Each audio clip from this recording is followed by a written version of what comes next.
नमस्कार विद्यार्थी मित्रांनो. नमस्कार.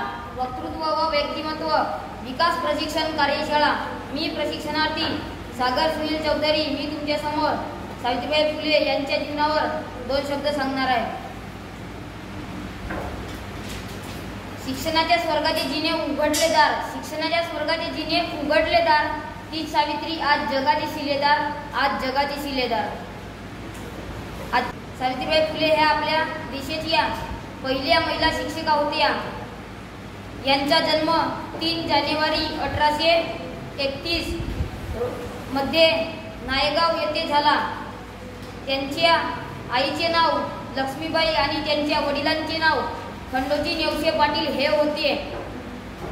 लग्नापूर्वी सावित्रीबाई ह्या अशिक्षित होत्या. ज्योतिराव फुले यांनी सावित्रीबाई यांना लिहायला वाचायला शिकवले. 1 जानेवारी 1848 रोजी पुण्यातील सावित्रीबाई फुले आणि ज्योतिराव फुले यांनी पुण्यातील भिडेवाड्यात मुलींसाठी पहिली शाळा काढली.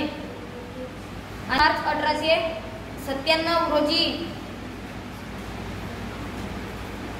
सावित्रीबाई फुले यांनी या जगाचा अखेरचा श्वास घेतला आणि सावित्रीबाई फुले यांचे कार्य सर्व महिलांना